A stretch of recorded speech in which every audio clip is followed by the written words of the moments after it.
The style news देख रहे सभी दर्शकों का स्वागत है और मैं हूं आपके साथ श्वेता राणा। पेश हैं आज के मुख्य समाचार। सबसे पहले शुरुआत करते हैं पंजाब से। गैंगस्टर कम नशा तस्कर गैवी के द्वारा किए खुलासे पर कार्रवाई करते हुए पंजाब पुलिस ने शनिवार को उसके 5 साथियों की गिरफ्तारी करके उसके सभी मॉड्यूल का पर्दाफाश करने में सफलता हासिल की। वांछित गैंगस्टर जयपाल के करीबी गैवी सिंह उर्फ विजय उर्फ ज्ञानी को 26 अप्रैल को झारखंड के सराय किला खसरावा जिले से पंजाब के संगठित अपराध कंट्रोल यूनिट और एसएस नगर मोहाली पुलिस द्वारा एक संयुक्त अभियान के दौरान गिरफ्तार किया गया था। गिरफ्तार किए गए व्यक्तियों की पहचान करणबीर सिंह निवासी गांव अकबरपुरा, हरमनजीत सिंह निवासी ग्राम जोहला, गुरजसप्रीत सिंह निवासी गांव बट्ठल, भाई रविंदर इकबाल सिंह निवासी हसलावाला और सैमुअल उर्फ सैम निवासी फिरोजपुर के तौर पर की गई है। सभी मुलजिमों के खिलाफ पंजाब के अलग अलग जिलों में कई आपराधिक केस दर्ज है। इस दौरान डीजीपी पंजाब दिनकर गुप्ता ने बताया कि पुलिस ने खरड़ के अर्बन होम्स 2 में स्थित गैवी के किराए के फ्लैट से 1 किलो 25 ग्राम हेरोइन बरामद की है। इसके अलावा उसके अलग अलग ठिकानों से 3 पिस्तौलें भी बरामद की गई हैं। उन्होंने बताया कि फॉर्च्यूनर, स्कॉर्पियो और वर्ना सहित 3 वाहन भी बरामद किए गए हैं जो कि नशों की तस्करी के लिए इस्तेमाल किए जाते थे। पंजाब सरकार के लॉकडाउन के विरोध में भारतीय किसान यूनियन राज्यपाल ने जालंधर में प्रदर्शन किया।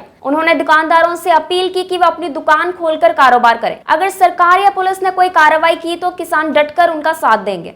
उन्होंने कहा कि सरकार या पुलिस चाहे तो हम पर पर्चा दर्ज कर दे, लेकिन लोगों को घर के अंदर भुखमरी का शिकार नहीं होने देंगे। इस दौरान किसान नेताओं ने कहा कि कोरोना रोकने में सरकार नाकाम हो चुकी है। ना तो लोगों को वैक्सीन लगाई जा सकी और ना अस्पतालों में ऑक्सीजन व बेड मिल रहे। अपने लोगों को छोड़ वैक्सीन विदेश भेज दी गई। ऐसे में सरकार किस मुंह से लॉकडाउन लगा रही है। राज्य के गाँव में आगामी बरसात के मौसम को ध्यान में रखते हुए गाँव में पानी के निकास की समस्या से निपटने के लिए राज्य भर में छप्पड़ों की सफाई की व्यापक मुहिम शुरू की जा रही है। राज्य के ग्रामीण विकास एवं पंचायत मंत्री तृप्त राजेंद्र सिंह बाजवा ने बताया कि पिछले साल की तरह इस साल भी गांव में छप्पड़ों का गंदा पानी निकालने, कीचड़ निकालने और नवीनीकरण का काम पहल के आधार पर किया जाएगा। उन्होंने बताया कि पिछले साल राज्य के 14,919 छप्पड़ों में से 12,244 छप्पड़ों में गंदा पानी निकालने का काम कराया गया था और 7,345 छप्पड़ों में गाड़ निकाली गई थी। इसी तर्ज पर इस साल भी मई और जून महीने में छप्पड़ों की सफाई की मुहिम राज्य भर में शुरू की जा रही है। जालंधर में गुरु नानक मिशन चौक स्थित पासपोर्ट ऑफिस के ऊपर इंश्योरेंस कंपनी के ऑफिस में आग लग गई। आग का पता तब चला जब नीचे से लोगों ने धुआं निकलता देखा। इसके बाद तुरंत फायर ब्रिगेड को फोन पर बुलाया गया। यह ऑफिस तीसरी मंजिल पर होने की वजह से बिल्डिंग की खिड़की के शीशे तोड़कर पाइप पहुंचाकर आग पर काबू पाया गया। आग लगने की सूचना मिलने के बाद इंश्योरेंस कंपनी के अफसरों के साथ पुलिस भी पहुंच गई। इस दौरान पुलिस अधिकारी ने जानकारी देते हुए बताया, अभी तक आग लगने का कारण का पता नहीं चल सका है तथा आग से क्या क्या नुकसान हुआ है इसका भी पता लगाया जा रहा है। अब खबरें होशियारपुर से। आजादी की 75वीं वर्षगांठ मनाने के लिए स्कूल शिक्षा विभाग की तरफ से ऑनलाइन शैक्षणिक मुकाबलों की पहली प्रतियोगिता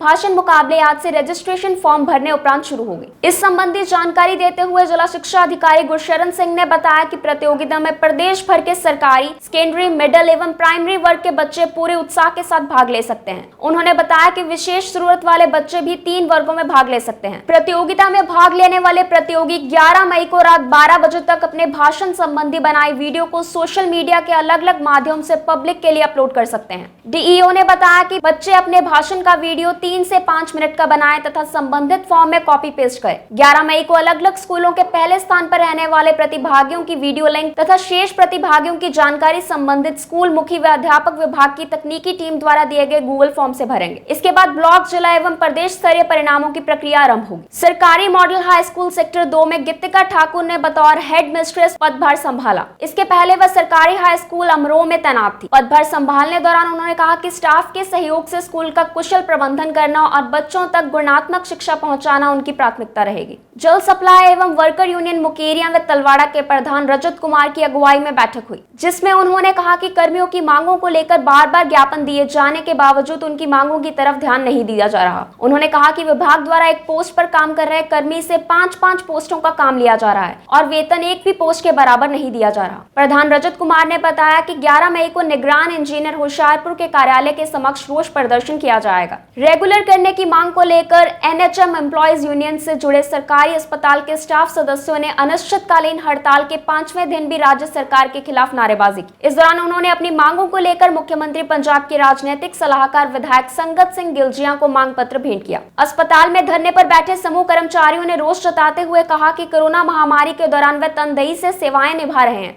लेकिन राज्य सरकार उनकी जायज मांगों के प्रति संजीदगी नहीं दिखा रही। समाज सेवी संस्था लॉयंस क्लब फतेह की टीम ने कोरोना महामारी महामारी दौरान फ्रंट लाइन पर सेवाएं दे रहे पुलिस, सेहत तथा सिविल विभागों के कर्मचारियों के लिए मास्क, सैनिटाइजर बांटने की मुहिम शुरू की है। इसी कड़ी में क्लब की टीम ने प्रधान सेवा मुख्य डीएसपी प्रभ सिंह की अगुवाई में टांडा पुलिस के कर्मचारियों को पहले पड़ाव में 100 N95 मास्क भेंट किए। इस दौरान प्रभ सिंह ने कहा कि आने वाले दिनों में सहायता का मिशन जारी रहेगा। दिल्ली बॉर्डर पर किसानों द्वारा किए जा रहे आंदोलन में लंगर सेवा निर्विघ्न जारी रखने हेतु माहिलपुर एवं चब्बेवाल के किसान समर्थकों द्वारा लगातार रसद भेजी जा रही है। इसी कड़ी के तहत खुशवंत सिंह, तलविंदर सिंह, परमिंदर सिंह, मक्खन सिंह, मंजीत सिंह, गुरमिंदर, कैंड्रोवाल, सुखा, शेर सिंह, गुरपाल सिंह, जसविंदर सिंह व नवनीत भारद्वाज की अगुवाई में रसद लेकर किसान समर्थकों को रवाना किया गया। मैरीलैंड इंटरनेशनल स्कूल आलमपुर की ओर से ऑनलाइन मदर्स डे मनाया गया। प्रबंधक कमल खोत्रा तथा प्रिंसिपल किरण केसर के दिशा निर्देशों अधीन विद्यार्थियों ने अपनी माताओं के लिए अलग अलग गतिविधियों में हिस्सा लिया।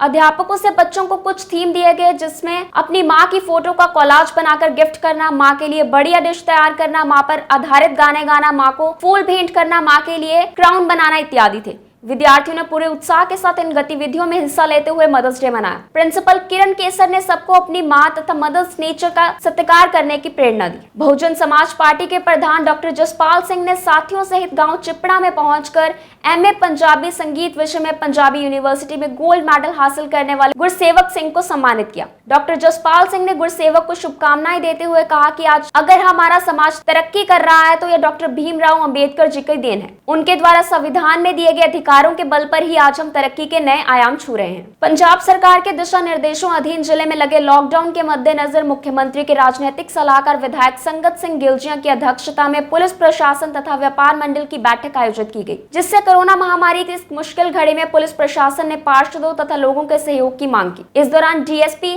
गुरप्रीत सिंह गिल तथा थाना मुखी विक्रम सिंह भी मौजूद थे। बैठक दौरान जिला व्यापार मंडल की अलग अलग एसोसिएशन के प्रतिनिधियों ने कर्फ्यू दौरान जिन दुकानों को प्रशासन ने बंद करने के लिए कहा है, उन दुकानों को भी कुछ समय खोलने का प्रस्ताव रखा गया। व्यापारियों की इन समस्याओं को ध्यान में रखते हुए विधायक गिलजिया ने व्यापार मंडल के प्रतिनिधियों को अलग अलग दिनों और निर्धारित समय के लिए सभी दुकानों को खोलने का भरोसा दिलाया। डिप्टी कमिश्नर होशियारपुर अपनीत रियात ने कहा कि जिले में कोविड उपचार संबंधी दवाइयों व ऑक्सीजन के अलावा सभी पर्याप्त सुविधाएं हैं और जिले के 9 अस्पतालों में कोविड के मरीजों का बहुत अच्छे तरीके से इलाज किया जा रहा है। उन्होंने कहा कि कोविड मरीजों की सुविधा के लिए जिला प्रशासन की ओर से कुछ हेल्पलाइन नंबर जारी किए गए हैं, जो कि कोविड इलाज संबंधी आने वाली उनकी समस्याओं को दूर करने में काफी सहायक साबित हो। उन्होंने बताया कि जिले के सरकारी व प्राइवेट अस्पतालों में कोविड-19 का इलाज करवाने के लिए उपलब्ध बेडों की जानकारी लेने के लिए हेल्पलाइन नंबर 82 187 65 895 पर फोन किया जा सकता है। उन्होंने लोगों को सरकार की ओर से जारी स्वास्थ्य प्रोटोकॉल का यकीनी पालन करने की भी अपील की। ग्रामीण क्षेत्रों में कोरोना के बढ़ते प्रकोप तथा बढ़ रही मौत दर पर बेहद चिंतित हल्का विधायक डॉक्टर राजकुमार अपने हल्के में बहुत प्रयास कर रहे हैं। इसी कोशिश के तहत डॉक्टर राज ने अपने हल्के के जिला परिषद, ब्लॉक समिति सदस्यों तथा अन्य पदाधिकारियों के साथ जूम ऐप के माध्यम से ऑनलाइन बैठक। इस दौरान उन्होंने कहा कि वह इस विषय पर बहुत गंभीर है, क्योंकि उनके हल्के का क्षेत्र ग्रामीण है। उन्होंने इस संबंधी आंकड़े अपनी टीम के साथ साझा किए ताकि वह सभी भी स्थिति की गंभीरता को समझकर अपने इलाके के लोगों को जागरूक करे व पूरा ध्यान दे। उन्होंने बार बार कोविड संबंधी सावधानियां अपनाने पर भी जोर दिया। किसान जत्थेबंदियों द्वारा 8 मई को प्रदेश में सभी दुकानें पूर्ण रूप से खोलने का जो आह्वान किया गया था, उसका असर दतारपुर के बाजार में नहीं देखने को मिला।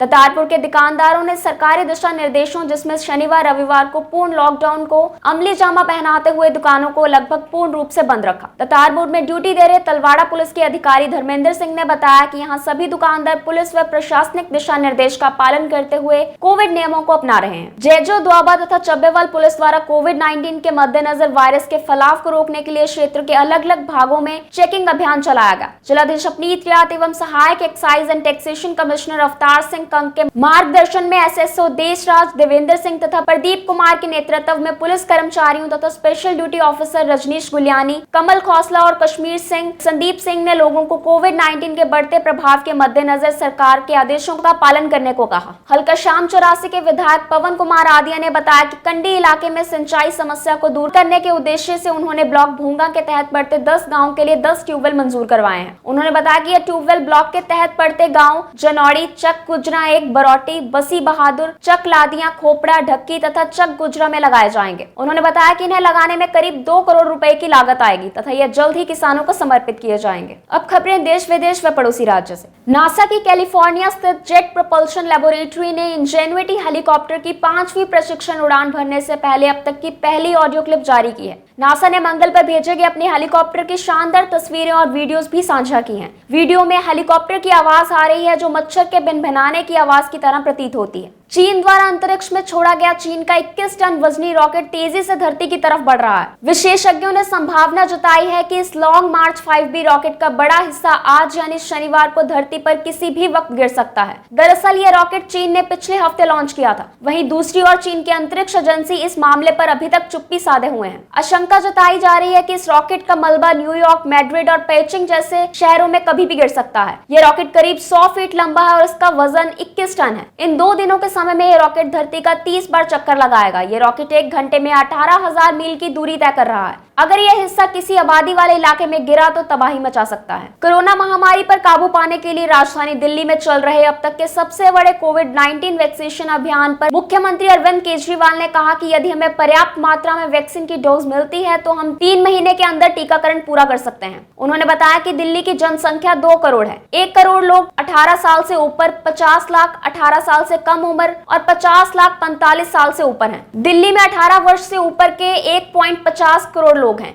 इसलिए हमें 3 करोड़ डोज की आवश्यकता है। लेकिन दिल्ली सरकार को अब तक केवल 40 लाख डोज ही मिली है। 2.6 करोड़ डोज और चाहिए। विधानसभा चुनावों में कांग्रेस पार्टी को करारी हार झेलनी पड़ी है। पश्चिम बंगाल जैसे राज्य में देश की सबसे पुरानी पार्टी का खाता तक नहीं खुला। इसके अलावा असम में भी निराशा ही हाथ लगी है। कांग्रेस पार्टी ने कार्य समिति की बैठक 10 मई को बुलाई है। इस बैठक में हार की समीक्षा की जाएगी और कारणों का पता लगाया जाएगा। बता दें कि कांग्रेस पार्टी को असम और केरल की सत्ता में वापसी की उम्मीद थी। राहुल गांधी और प्रियंका गांधी ने इसके लिए आक्रामक तरीके से प्रचार भी किया, लेकिन सफलता नहीं मिली। दोनों ही राज्यों में कांग्रेस की सीटों में कमी हुई है। कांग्रेस को पुडुचेरी में भी सत्ता से हाथ धोना पड़ा। आंध्र प्रदेश के कडप्पा में चूना पत्थर की एक खदान में अचानक विस्फोट हो गया। हादसे में कम से कम 10 लोगों की मौत हो गई तथा कई मजदूरों के मलबे में फंसे होने की भी आशंका है। यह घटना कलासापडू ब्लॉक के मामिलापल्ले गांव में हुई है। विस्फोट इतना भयानक था कि इसका असर आसपास के गांव में भी देखने को मिला। जानकारी अनुसार यह विस्फोट तब हुआ जब डेटोनेटर को खदान स्थल के भीतर शिफ्ट किया जा रहा था। कांग्रेस नेता राहुल गांधी ने कोरोना वैक्सीन पर GST को लेकर मोदी सरकार पर निशाना साधा है। दरअसल केंद्र कोरोना टीकों पर राज्यों से 5% GST ले रहा है। राहुल ने इसका विरोध किया है। उन्होंने सोशल मीडिया पर लिखा है कि जनता के प्राण जाए पर PM मोदी की टैक्स वसूली ना जाए। बता दें कि इससे पहले राजस्थान और छत्तीसगढ़ सरकार भी टीकों पर GST लगाए जाने का विरोध कर चुकी है। शहीद Bhagat Singh youth club Kuwait और शेरे पंजाब कबड्डी क्लब कुवैत की तरफ से कुवैत में रक्तदान कैंप लगाया गया। इस मौके पर करीब 1000 युवा रक्तदान के लिए पहुंचे, परंतु 630 यूनिट रक्त ही एकत्रित किया जा सका। अन्य 350 युवाओं को रक्तदान के लिए समय नहीं मिल पाया। प्रबंधकों ने बताया कि जल्द ही और कैंप लगाकर रक्तदान करने वालों को मौका प्रदान किया जाएगा। प्रबंधकों ने बताया कि ये कैंप दिल्ली में किसान आंदोलन में शहीद हुए किसानों की याद को समर्पित था। प्रधानमंत्री नरेंद्र मोदी ने CM जयराम ठाकुर को फोन कर प्रदेश में कोविड-19 स्थिति की विस्तृत जानकारी प्राप्त की। PM ने मुख्यमंत्री से प्रदेश में कोविड-19 मामलों, ऑक्सीजन, बिस्तर, टीकाकरण के बारे में पूछा। वहीं CM जयराम ने प्रधानमंत्री से ऑक्सीजन कोटे को बढ़ाकर 30 मीट्रिक टन करने का आग्रह किया। PM मोदी को बताया कि 5000 D टाइप और 3000 B टाइप सिलेंडर का भी प्रदेश में जरूरत है। साथ ही 18 साल से ऊपर उम्र के लोगों के लिए वैक्सीन की भी मांग उठाई ताकि जल्द टीकाकरण शुरू किया जा सके। श्रीनगर के पुराने शहर में शुक्रवार की शाम आतंकियों ने CRPF और पुलिस जवानों को निशाना बनाते हुए ग्रेनेड हमला किया। इसमें 6 जवानों सहित 7 लोग घायल हो गए। हमले के बाद भीड़ ने वहां से गुजर रहे CRPF के वाहनों पर पथराव किया। स्थिति काबू करने के लिए पुलिस को आंसू गैस के गोले छोड़ने पड़े। इलाके में स्थिति तनावपूर्ण है। सुरक्षा बल हमलावरों की तलाश कर रहे हैं। घायलों में CRPF के 5, जम्मू कश्मीर पुलिस का 1 जवान और 1 नागरिक शामिल है। ये थे आज के मुख्य समाचार। कल तक के लिए मुझे दीजिए इजाजत। जय हिंद।